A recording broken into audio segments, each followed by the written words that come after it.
Okay, everybody, welcome. Ralph Havens here with Koen, and we are talking about something big today. And the tagline I put was a vegan and a meat eater walk into a bar, ...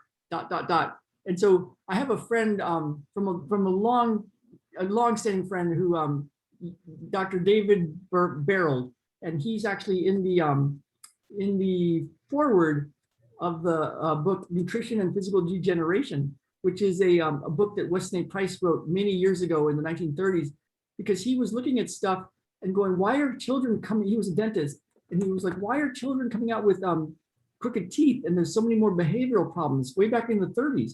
So he traveled the world for 10 years, and he was studying indigenous cultures to see, like, what are they doing? Are they doing I'm just going to go, I'm kind of doing two things. Yeah. What are they doing? Are they doing something different? And what he told me once, you know, when he was a medical doctor, he is internal medicine doctor, and he was in San Diego, new, young internal medicine doctor. And he was getting really tired of, not tired, he was getting really disheartened because he was on the cancer ward and all these people were dying. And the drugs, a lot of them were taking these, you know, chemotherapy drugs. They were like, so at their last, like, you know, very frightful, and like, oh my God, these, you know, family members and people are dying, and the chemo drugs, a lot of them were just not doing very well with them. And he says, there's got to be a better way. So he Googled it at the time. This was many years ago, and he saw that there was a group in San Diego called the Gerson Institute, and Max Gerson and his daughter, Charlotte Gerson, I believe, she was in her 90s. We actually had lunch with her, and it was amazing. But she had a whole group called the Gerson Institute, and they were healing people with that had cancer. I mean, that's like that's heresy to say that. I know you can get arrested for that, really, but that's what was happening, and it was right in San Diego. And they were using a vegetarian, I think it was a vegan-based diet, a high potassium-based diet with a potato soup, like red potato soup, and lots of vegetable juices, and a very specific way of doing stuff, and people were getting results. And Max Gerson was a friend of Wesley Price's, from what I understand. And so they had lots of conversations, and they talked different kinds of things of like what's useful for diet, because they were finding stuff in the indigenous world, and then Max Gerson was finding stuff that was healing people. And he took all of his stuff, Max Gerson did, to Congress, because he had, I believe it was tuberculosis. He had had 50 clients, and they all recovered from this vegan kind of vegetarian diet. And Congress like patted him on the back and said, "Good job," and did nothing with it. And so that happened. And then Dr. Burrell, and you can't get treatment for Gerson in San Diego because it's against the law, I guess. So they do it in Tijuana, in Mexico, and people come from all over the world to basically eat differently, and somehow that's illegal in the United States. So there was Dr. Barrel, and it really transformed him, because he was like, I can't keep doing this medical doctor thing the way I do this medical doctor thing. And then he ran into the Price Pottinger Foundation, which is the work of Wesley Price, and it was kept going by this woman named, I forgot what her name was, but she ended up coming to see me as a client, and she was in her like 80s or 90s, and she was so funny the way she had a different way of eating, but it was in line with the indigenous cultures. And she knew Dr. Barrel. He actually was in the foreword of the book. And so we were having this really good time. And that was in San Diego. Their group was in Spring Valley, which is a suburb of San Diego. So two really quite divergent versions of eating right there in San Diego, right around me. And also Yogananda was in San Diego. It's like, what is with San Diego? Eckhart Tolle started in San Diego. So I'm like, what Dr. Barrel once told me, he said, if anybody tells you they know what everybody should do for their diet, he said, run like hell. Because it's like, there's a lot of different versions. But I want to open it up to Koen, because I want to get your name exactly. Basin, right? Koen Basin. Yeah, Koen Vaassen. Koen Vaassen. Yeah. No, it's like Netherlands. It's a Dutch name. Yeah, Koen Vaassen. I can say that, Koen Vaassen. And that's perfect. I have something to ask him, because one of my teachers, Annie Drew, taught us how we decided to eat. You know, we went and studied with ate with Charlotte Gerson and that whole vegetarian thing, and I used some of their technology, and Wesley Price and Annie Drew was teaching the Wesley Price version, and she had something that I want to ask Koen about, because she said, we're like a closed system. The Earth is a closed system. There's only so many minerals on Earth, and there's so much oxygen, and it gets recycled and recycled and recycled, and we're kind of in this closed system, except for the sun. And the sun is outside the system. And so there's thoughts around this, that the sunlight is energy. Of course, it is massive energy, and it comes into the plants and into the soil, which is crystal nature. So it's like putting information into crystal form in the soil that comes up through the plants. And when an animal eats the plants, they're getting information from outside the system. And so that's a whole different way of thinking. And it's like, if you make food hydroponically without and with artificial light, there's a lot of evidence that that's not as healthy as from the soil and coming from the sun. And I don't know if I am of the opinion that I don't know what is true absolutely. The thing is, it's like, it's kind of it sounds more right to me that there's something on a grander scale, and Koen helps people heal with nutrition and a way of thinking about food. And I know he reels at the idea like weight loss as a goal thing, although people do get better optimized weight. So, and if you look at his profile pic, you should go get it, Koen Vossen. Go find him. It's like, if you think vegan is you can't build muscle or something, go and just I want to, our coach Akbar talked today, and he's a business coach, all about making money, helping people make more money, to give more, to make the world a better place. And he made a post today about a family member that was in the hospital, and they were hungry, so he went to the nutrition center of the hospital, and it was all high fructose corn syrup stuff, and he went off on the doctors. And he said the doctors and nurses said, well, we don't have any data to support the idea that changing nutrition helps. It's like, you mean you can't type in PubMed like nutrition and physical degeneration, and there's a ton of research. So I want to just talk to Koen and ask him what he thinks of nutrition, of vegan, of mindset, of healing, of just kind of, what are your thoughts on anything around what you do, the food and the vegan and everything else? Yeah, that's a great question. Like, where I would always say, like, where to start with that, man. That's like such a wide topic that can go in every direction. But I love the one that you mentioned about, like, we are really moving away further and further from like the natural world, right? And I think I see a big shift, a big split, maybe even I want to call it like that. There's people that are really consciously working on like raising their vibration, upgrading their consciousness, getting closer back to nature. And then there's the opposite, right? People that are removing themselves, not consciously, but getting drifted further and further away from nature and their natural state of being. And I think that the aquaponics and these kind of things, a lot of lab grown meats and artificially created foods, that's things that I personally really like to stay away from, because nature is providing us with everything that we need in a way that is great for us, and it's in a code that our body can understand, right? Like every food that we eat, every item that we digest has like a code inside, which is the DNA. And all of these new kind of foods that are genetically engineered, or that are lab made, or are isolated, which you see a lot with protein, for example, like isolated protein sources.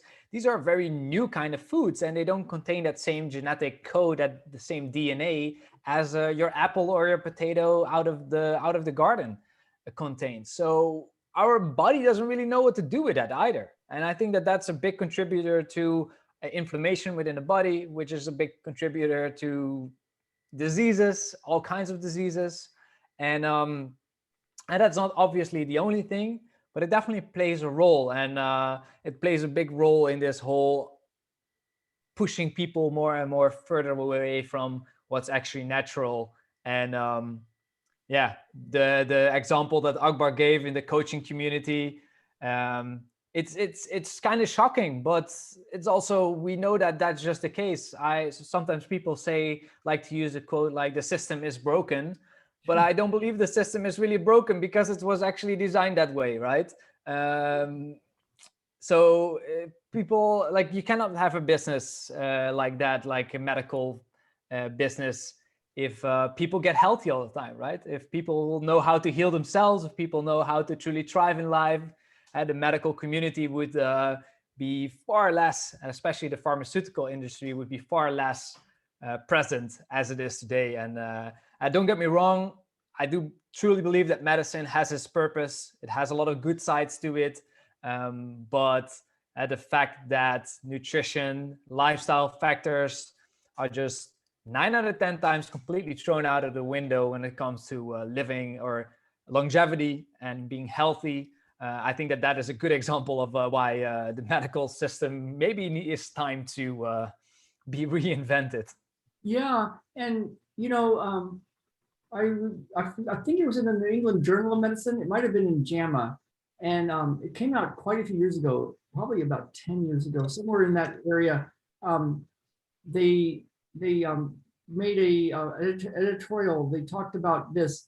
They said, back in, I believe it was when Eisenhower was the president of the United States, and he had a heart attack, from what I remember. There was all this push of like, whoa, the president had a heart attack. We got to figure out the cause of heart disease, and this is a national security. We have to figure this out. And a big commission was started, and they hired Harvard. So some doctors from Harvard were hired to study this thing. And what they found was, they said that saturated fat was the culprit. Saturated fat was the culprit and causing heart disease. And that that whole food pyramid thing was started, I believe, about then. And they sugar and simple carbohydrates, complex carbohydrates, that was all good. It was clean burning, and fat was bad. And so then what they found was that those two doctors actually lied. They found that they had switched the data, and that sugar was the cause of this inflammation, and that heart disease was from inflammation. But they knew it then, and they actually were paid off. So I think it was about $14,000, and those dollars, it would have been whatever the dollars are about now. But one of the major journals, I believe it was New England Journal of Medicine, might have been JAMA, was saying, yeah, this is what happened. And yet to this day, heart doctors and nurses, there's still a lot of them that say limit fats, and you got to control cholesterol. It's like, wow, that's not supported by the literature. And so so it's kind of interesting, because it's like that was a cause of heart disease and diabetes and a lot of problems. And so one thing that I think we can do is, it's scary. It's scary, if you've got somebody with conditions, and this kind of way of thinking is definitely not for everybody, and it can just scare you, and it's okay to like go the medical route. And I believe also in the medical route, it's very important when somebody gets hurt to be able to go to a trauma surgeon, or into the ER, for the lifestyle of how we want to live. It can be a choice, though. You can decide if you want to go down the road of like like a lot of people, I think, have 5 prescriptions on average in their body by they're a certain age, and there's a certain way to live like that, and that's okay. It's a choice. You can do that. And there's just another way to think about it. And bottom line is, we're all going to die. It's just, how do you want to live now? And it's gotten so extreme now, where people are like scared of the air that crosses their face. They're like, yeah, it's like, are you kidding me? And so, and as we've been reading the research, and now some of those emails are coming out, it's like that big email dump that happened, and we're getting to read the emails that they were all talking about. It's like, oh my God, they knew that these things that they were doing were not good for people's health. They knew it was going to cause a lot of problems. And this is in the emails. And so it's like, oh my God. So I think what I want to ask Koen about is like, what do you, tell us about your work, and how you came to find this way of living. Because it's like, if you just go what you're told, it'd be like me. You know, I did what I was told, and I had teeth that were falling out of my head and paying a dentist off, and I had um, anxiety, and I solved a lot of this stuff as I just got cleaned up. How did you get started on this road, and what do you see as your answers to stuff? Like, what do you find?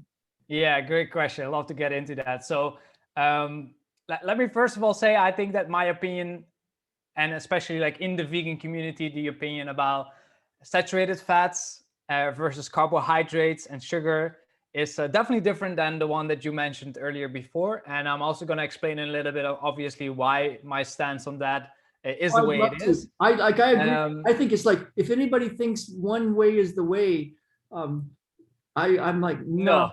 No, Yeah, yeah. I So agree, I right? want what you have to say. Yeah. What is your thoughts on all that? First of all, let me say, like, to follow up on what you just mentioned, is that, like, I also don't believe there is just one way leading to Rome, right? There's multiple ways on how to thrive in life. There's multiple ways on how to be healthy. But there's one big thing that I would really like to mention, is that the way that the majority of people are doing it right now is definitely not it, right? A diet very high in saturated fats, very high in processed sugars, very high in animal protein. That's definitely not the way.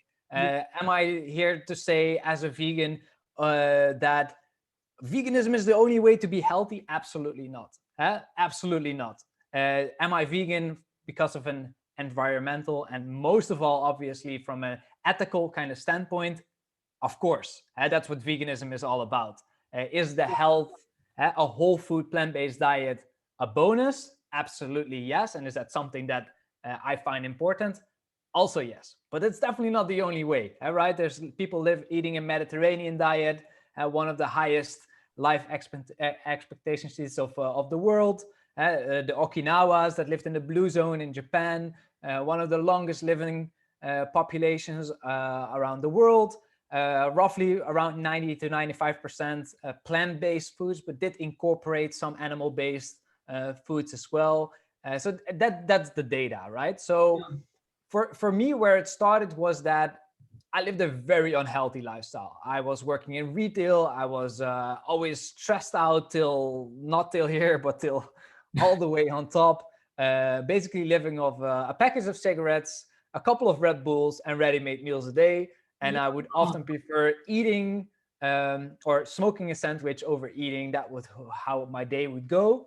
And even though I was 25 years old, I think I probably lived like a 40-year-old, and that's how I felt a lot of the times. Very stressed, very low on energy. And when my previous relationship crashed down and my career came to an end, I remember standing in the kitchen and thinking, like, wow, this is really not the way that I imagined my life, and this is definitely not the way that I should be continuing. Wow. And what a really big trigger was for me as well is that I saw my family around me, my grandparents, grandparents of other friends, parents of friends, my own parents, all having the same diseases, all having high blood pressure, high cholesterol, cancer, heart diseases. And I was thinking, like, how is this possible? These are people that, like on the norms of society, live a healthy lifestyle. They eat some fruits, they eat some vegetables, they eat their piece of meat, they have their dairy products. However, they all have the same diseases. How is this possible, right? Yeah. Because the doctors keep telling them, you need to have your dairy for your strong bones, you need to have this for that and that for that. However, all these people get sick. And I started to question that. I was like, if everyone does exactly how the medical community has always been telling them, how the government has always been telling them on how to be healthy, however, the opposite, like, however, the facts are that people are getting increasingly more sick and earlier sick. And like you said, like on average, 5 people, or on average, a person has like 5 different prescription medicines. Yeah, and I just Like especially that in America.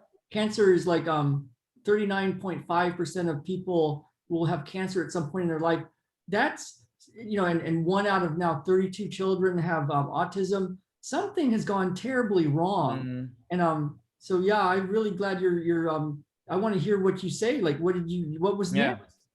Yeah, so I started to do my research, and I started to find out that a lot of the main causes for, I think it's the top 7 or 8 most common reasons why people die, are lifestyle related, are cardiovascular diseases, are cancer, and I think the other 2 main reasons why people die is medical error, which is a really huge one, Yeah, and is are accidents. So these things happen as well, right? yeah, So yeah. basically, the That's the other majority. New England Journal of Medicine. This is a long-standing thing they found.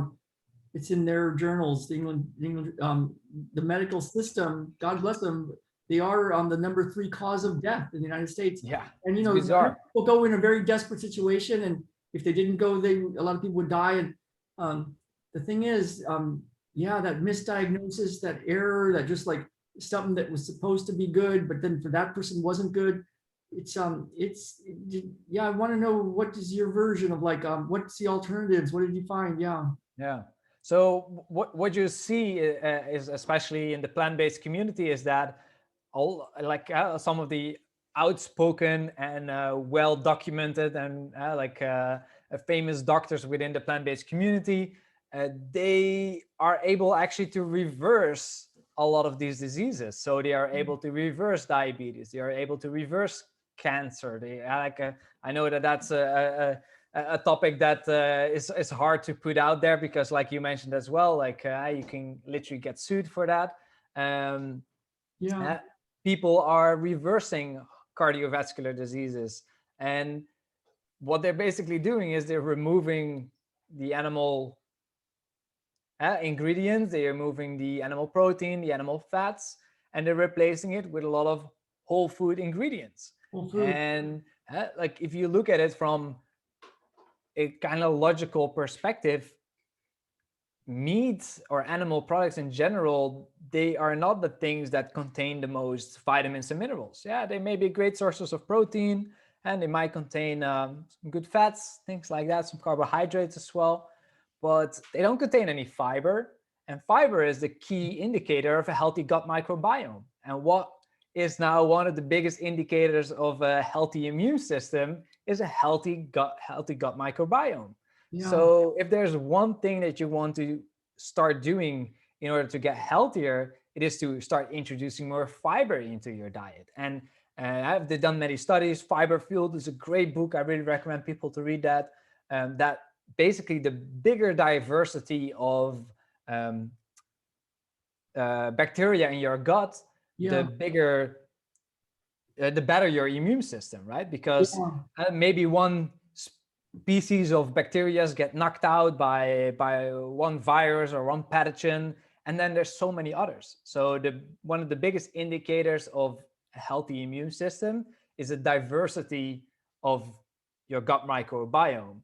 Yeah. And in general, what you see in Western society is that we basically make meals of the same 5 ingredients every time. It's a chicken, it's a pork, it's a cow, it's eggs, and it's dairy. And that's what the majority of for the most people, our meals consist of. So And that's for the people that me, are eating yeah, real food. It's like there's also the people that just eat all processed stuff that comes from who knows what. yeah, that's also true. Yeah, that definitely doesn't help either. Yeah, Oh, and but I get it. how did Like food is like a drug. yeah, yeah, Food it's is like a a drug. drug. How did you turn around? Like, you had this epiphany of oh man, this is not how it's supposed to go, and then you saw your family. What how can tell us a little bit about the path to getting your health back and your life back. What happened? Yeah, yeah, it was definitely a challenging journey, to say the least, because I wasn't hardly eating any fruits and vegetables. I had no clue about health. I did go to the gym very often. That was kind of like my thing that I like to do.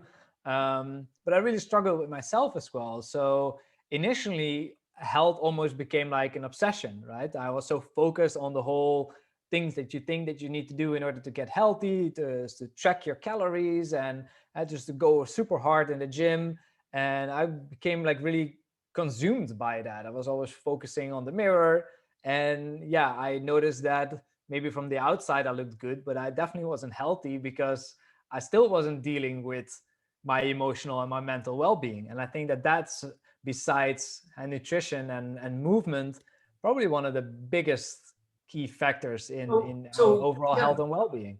I want to go there a little bit. Like, so you were doing Red Bulls and cigarettes and not good food, and then you wanted to get healthy because you saw you kind of had a bunch of stuff happen, like losing your job and relationship, and you saw your family going downhill with their health. So you started to go to the gym and go down that journey. Um, what did you think? Was your motivation like health, or was it to look better, or to change the way life went because you weren't happy with your work, or what were you trying to do then at that point in your life? Yeah, I would say it was like basically two ways. It was, on the one hand, it was health, because I really felt that I was not healthy at all. And that was kind of the one thing that I felt like, okay, I have control over that. So let me change that. That was also the one thing that I kind of, at that point, I had no clue what I wanted to do with my life. I didn't know, I really didn't even know like who I really was anymore at that point. So I thought like, okay, there's the first thing that I can do is to just to get myself back together and focus on my health. And on the other end, it was also really just like a journey of me figuring out what I actually really wanted, What do you and think what you kind really of. wanted back then? What were you what what was your motivation, or what did you want? Did you need a new job? Um did you I, see I cigarette? in that beginning, I really didn't know that. I had no clue what the next step would be. So I just thought like, okay, why not just start working on myself first, and then probably in that process I will figure out what the next step is going to be. And that was also the case. And did you get a job right away when you lost that job, and then just got into a new job, but then kept going to the gym, or what how was life going? No, not at all. I was quite burned out at that point, and I had some possibilities to go back into retail and take a similar job, but I was kind of done with that whole world. And I was like, yeah, nothing is going to change if I'm just going to keep making the same decisions, right? Yeah. So I actually didn't work for maybe 4 or 5 months or so, and had a little bit of money left, a little bit of money saved up. And I thought like, maybe this is an opportunity just to do something really different. And Wow. yeah. So you had this like a reset button, and you didn't Yeah. jump back into retail and get back into a modified version, a little bit better with some of your habits, but you were really like you took some time, and you kind of just started to figure out what you wanted to do, huh? Absolutely. And so how did you go from um looking in the gym, looking better, taking some time off, figuring it out, um how did you get to this point where you're like mindset and emotional eating and nutrition and the vegan way of thinking about nutrition and healing? What happened there? Like, did somebody help you? Did you just keep studying? What happened?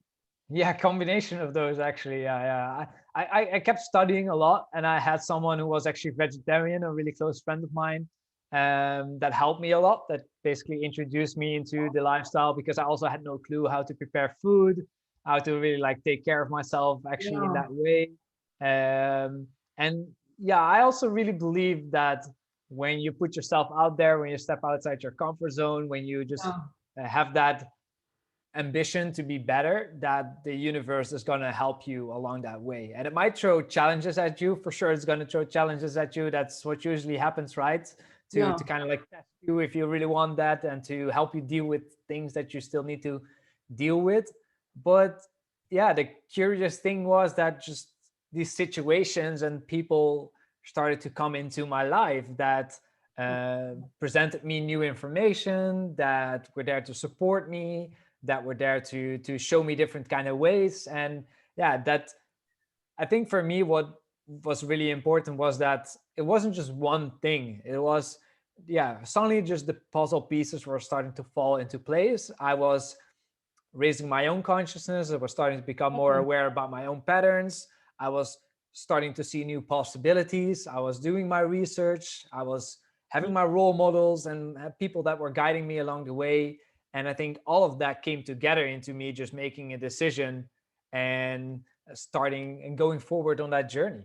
Yeah. And so just to kind of review it, it's I think I see a theme, something that happened. It's like you didn't just jump back in. You took some time, 5 months, and you really kind of hung out with what do you want, and then you got a friend, a coach person to kind of help you and role model, somebody to role model, and then you did your own research, and it was like just this series of like things. It started, it sounds like, with a mindset shift and with kind of a question to the universe or God, and having some time, some space to yourself. Is that kind of how it was? Like you were just like you were sitting there for a few months, like trying to. Yeah, I was just really trying to figure it out, what I actually wanted. And I remember, like, really in the beginning I had just this question, like, who am I actually? Yeah. Because I was 25, almost 26, I think, back then. And had been living my life like for 25, 26 years exactly in this kind of way. And I thought, like, oh, this is how life going to be. This is what is in store for me. This is how the next 75 years are going to be. And suddenly that reality was completely shown upside down, right? Yeah. So I just had no clue who I basically was. So my first question was just like, who am I actually? What do I actually value in life? And that, I think that question made me really curious and made me just do a lot of research That's cool. about. Can you say Yeah. about, like, what did you come up with? Like who you are and what do you really value? What was like, you had this lifestyle of retail and Red Bulls and cigarettes, and then you had this epiphany that, oh my goodness, look at how my family's going. I don't want to do that. And you took the time, which I think is really important, just to sit with it and kind of see where you want to go. What did you come up with? Like, what did you have? Is there something you can say about like what your version of like what kind of made you go to this next step of like really go in this direction with your life and your work and your mindset and your helping people heal with food, vegan? What did you value, do you think, at the time? What was your, I'm sure other people have different things that they come with, but yeah, what was important to you? What was your thing that you were like, this is what I, Yeah. you had to like get motivated to do a lot of stuff. So it sounds like there was a shift, a mindset shift in you that said, okay, this is what I'm doing because of this is who I am, kind of thing. What happened in there inside that? Yeah, I love that question, Raul. Like, for me, the big realization became that I no longer I became really aware about like the impact of my actions, right? Not just on myself, but on my total environment, on my footprint on the world, and that every action that I took had a consequence. Where before I was just like living life, and life was just kind of passing by, and I was Yeah. more like a bystander than I was like an active participant in it. Even though I maybe thought so that I was, I started to realize that like all these actions have so many consequences, and that for me was a really big realization. I think that was one of the main reasons for me also to go vegan, and Yeah. also one of the main reasons to think like, oh wow, if I can do this and I see what's happening to my family, I see how people live their life. And one thing that I really liked in retail as a manager back then was to help people, right? To be a service provider, to be a coach. And that was one of the things that I always really loved doing. So I was like, how can I now use this new given information, which, especially as a guy, like, I didn't even know anyone who was like vegetarian. I just didn't. I had no one in my surrounding that was even vegetarian. And especially not guys. And then I was going vegan. So I was like an outsider, right? So I had like And what that was that your friend, the one that you were role modeling? Was he vegan or vegetarian, or he or she? yeah, I had a friend, a female friend, and she was actually, yeah, she was vegetarian. And then afterwards, I think maybe like 6 months later, I met my coach, which is now a really good friend of mine, Oh, who's vegan as well, who was vegan.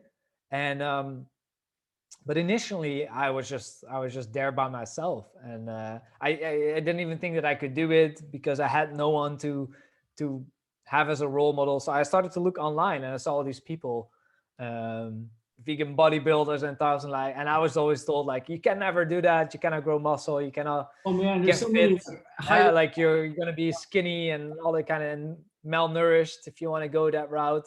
And then I saw suddenly these athletes and these amazing Yeah. people that were just thriving in their sports and in their fields, and I was like, wow, if they can do it, then I think I can do that too. Yeah, so that was your like aha moment, like, oh my goodness, this is a thing, and you can Yeah, be successful and healthy and really at the highest levels with this lifestyle. This is the way of absolutely. thinking of the food. Wow. So you went vegan and you got a coach to help you, and you got your community of seeing all these people that are going down the road. Um, any problems along this path? Anything that happened that made you like bumps in the road? Any? Plenty. Yeah, so many, and there still are sometimes bumps in the road, right? I think that's part of life anyway. So, something that I think, or I think something that I sometimes struggle with, having always been really result driven, and I think that is also something that we kind of grew up with, right? We're always focused on what's good and what we didn't do good, and I think that shapes us a lot. So we have a very result driven society that definitely was a person like that, and sometimes still am a bit like that. So for me, the biggest obstacles were my own limiting beliefs, Yeah, where every time that I was trying to do something that I had never done before, that all these voices would come up, and all these voices that would say, you can never do that, you can never pull that off. Who are you to try and do something like that? Who are you to help other people with that? Do you even think that you're good enough for that? Do you even believe that you're worthy? And especially if then results stayed away initially, like that voice just got stronger, and that voice kept telling me like, I told you you couldn't do this. yeah. You see no result, no one wants your stuff, no one wants to listen to you. And yeah, that mostly, and like, and I've really seen for myself that every time you step outside your comfort zone, you just continue to take action, that voice gets less and less and less, until the point where there's a new comfort zone again, and then that voice comes back, and it's trying to keep you, pull you back in that comfort zone. So I think, as long as, at least from my experience, my perspective, as long as we're trying to improve ourselves, trying to grow, there's always going to be ups and downs, because I think that's kind of inevitable and kind of part of the whole journey. Yeah, I was I think it was like a week ago or so. I was talking to my son Ben, and because we have lots of trees, wonderful trees up here, and I thought, wow, I don't think the trees kind of go, oh man, I don't live in a good place. I wish I could travel. I wish I could do something. Like they're just like there. They weather the storms, and they're who they are. I don't know if that fits into this conversation, but I just thought about Yeah. that, like results driven, and and then there's something about like trees just grow, and that's where they are, and they do what they do. I don't know what I'm just rambling now, but I don't know. Yeah, no, but like, it's the same thing. Like flowers don't worry about when they bloom, right? Yeah. Or a seed doesn't worry about like when it comes out of the earth. It just sits there, and They do it do just does stuff. its Yeah, thing. they do stuff. It's not like they don't move. They just it's just different. Yeah. What through all this journey, what's been the biggest your biggest, what are some of your wins? Like what happened to you now that you've gone down this road? What's some of the results, the transformation? Your life sounds way different than it was back in the retail Red Bull cigarette day. Yeah, absolutely. It's like a 360. Yeah. Yeah. No, I would say, like, for me, the biggest wins have definitely been, to just go against the grain, and to yeah, kind of like have the finger at society and what all people think that is possible. Just to live life on my own terms. I think that that Yeah. has one of the biggest ones, to leave my home country, to start making money just literally on the streets while talking to people, and to continuously do things that sometimes scared the hell out of me, but always made me just a better version of myself. I'm so much more confident. I'm so much more skilled. I'm so much more capable than I was 4 or 5 years ago.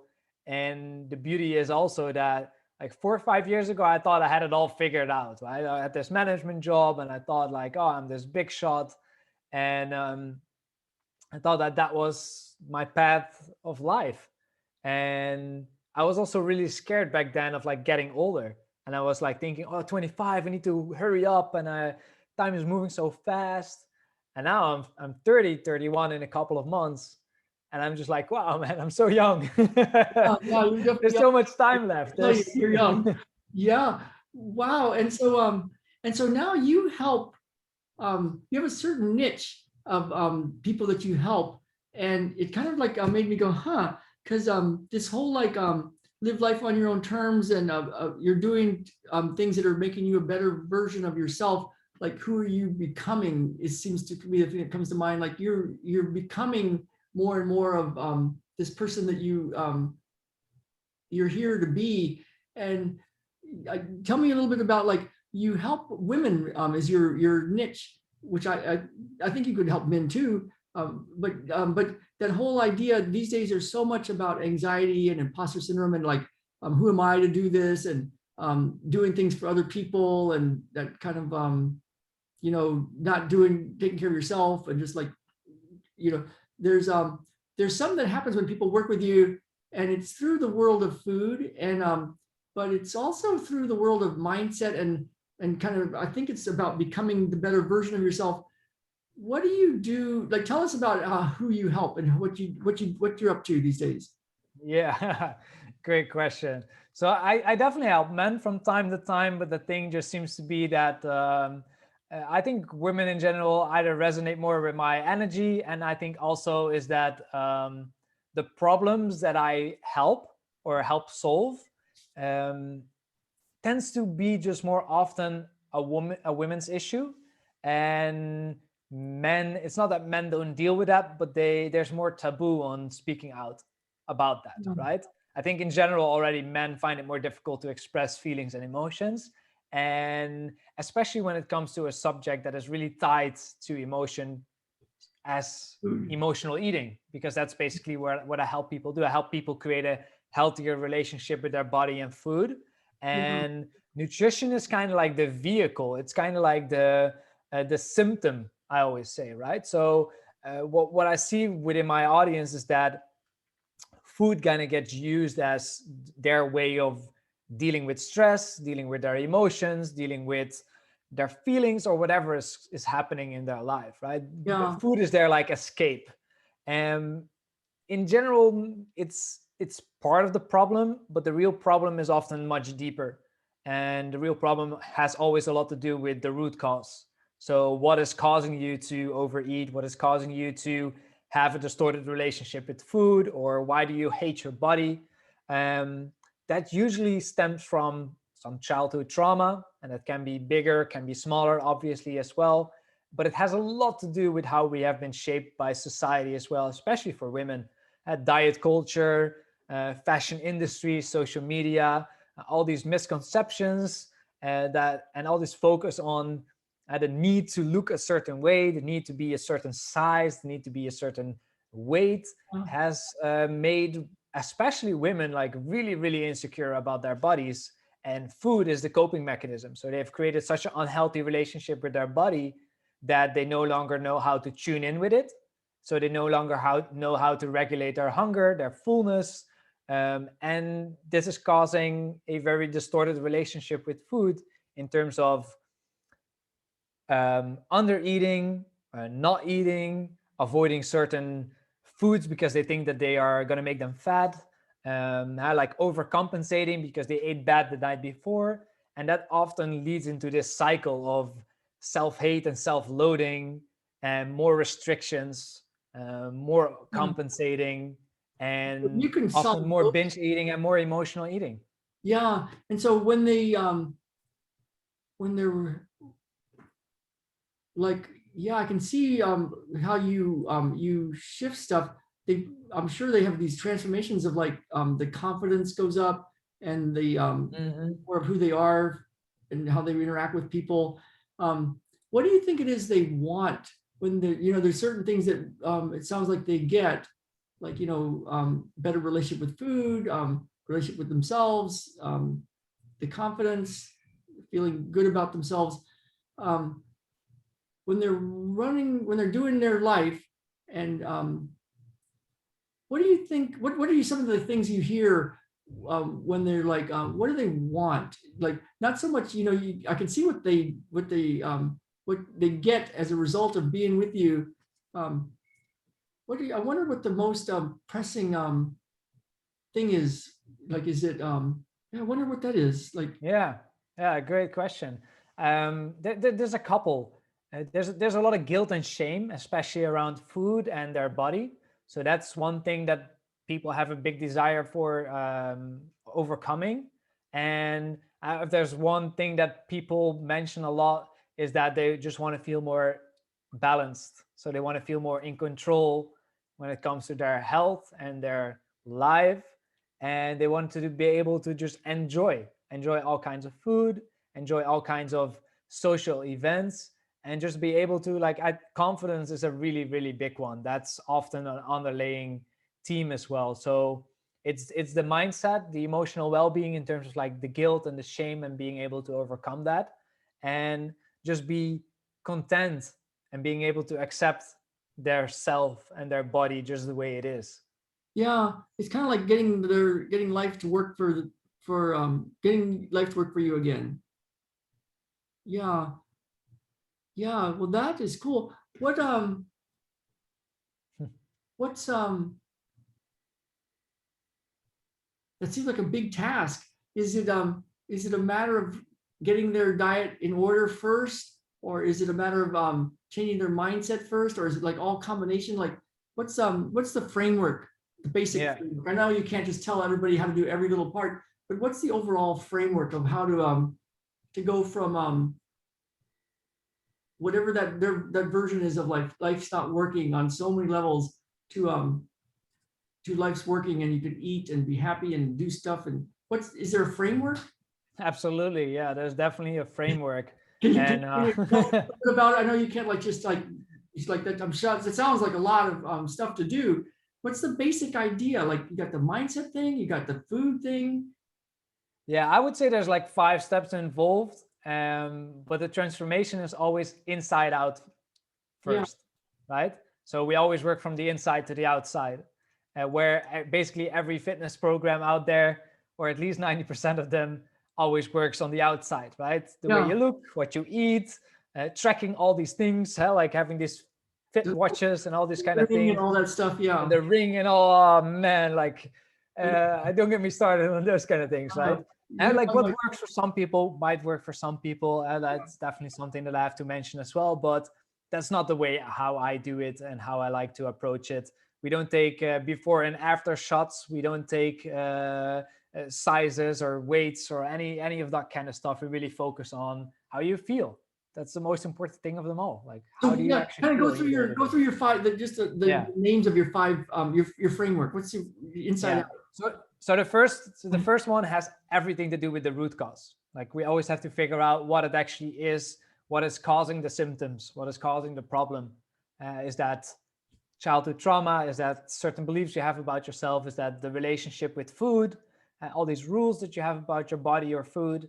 And that's always the first part that we work on, because Okay. when we can work on that, you will subconsciously start to make different choices. Okay. So Sense. then second and third part is emotional well-being and how to deal with or how to manage your stress, because in the end of the day, what is driving your behavior, what is making you to make certain decisions in the moment, is because you feel a certain way or because you experience stress. And so your mindset and your emotional well-being is what is driving your actions in the moment. So we need to learn how to pause ourselves and how to recognize certain feelings, how to recognize stress, and learn different ways on how to deal with them. And then the last part, the fourth and the fifth step, has everything to do with the lifestyle factors. So what you eat, nutrition is obviously a really big step in this as well, especially with emotional eating, because it often stems also from not the right amount of nutrients, not eating enough calories, not eating balance. So that's a really big part of the solution as well.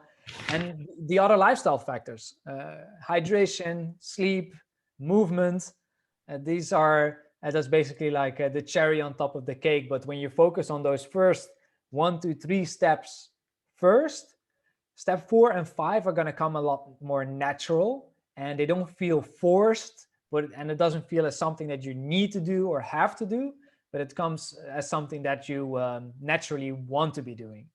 Yeah, it reminds me of our business coaches, how the first parts are all about sleep, hydration, mindset.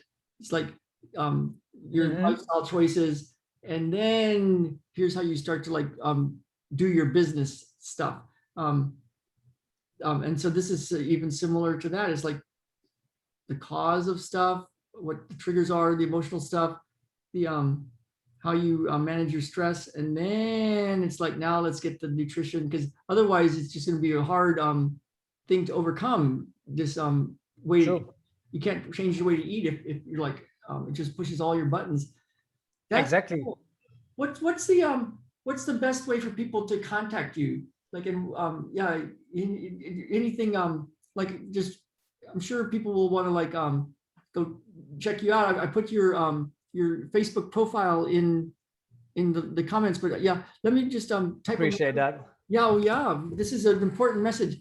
When we were talking the other day, I was like, oh man, I got to get Koen to like talk about this, and because right now people are in tough times, and stuff that was like sort of manageable before is getting where it's not getting so manageable anymore. And a lot of people are going to their own version of like that dark night of the soul, where it's like, I've got to change something. And so yeah, you're like all about changing their health and their way of eating and all that, but it's something else that comes along with it, and it's what people really want. And now is the time. It's so important. So yeah, I want to. What's the best way for them to talk to you and work with you and get in your world? Yeah, depends where they hang out. I'm always on Facebook, obviously, as well. But kind of my main platform would be Instagram. So that's instagram.com/TheVegan And they can find me on my website as well, which is TheVeganAcademy.com. So those are kind of like the 3 ways of how to get in touch with me. But I'm always happy just to have a conversation with you. I think that's the best place to start, and see if there's a connection, see if there's a click. So just feel free to always hit me up through Messenger, or have a look on my website, or if you're on Instagram, that's perfectly fine as well, of course. Great. I'm going to just put the Vegan Academy now, and then later I'll go ahead and put the link, because Facebook doesn't like it if you put outside links, and we'll that's true. let people come in first, and we'll share it around, and then we'll drop the link. But you can find it at the Vegan Academy, either Instagram or Facebook, and our website. So this is cool. This message is so important. It's like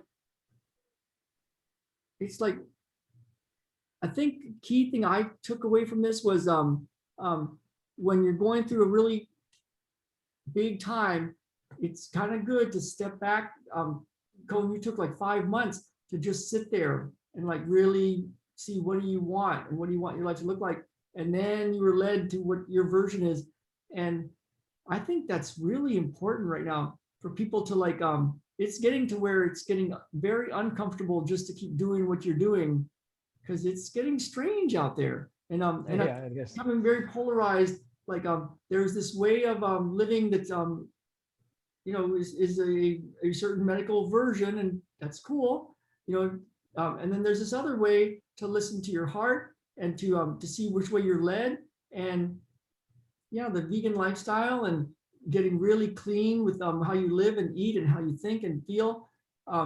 It's not for everybody. Most people won't do this. It's like, it's the people that really want to go live a big life and take a chance and clear out the stuff. So if that's resonating, I love hanging out with you, and we've talked numerous times here and there. And so yeah, it's important work that you're doing. Thanks for doing it. Appreciate that a lot, Ralph. Yeah, really Oh. appreciate that. Oh, it's big. It's big. Now is the time. Now is the time. Yeah, it is so true.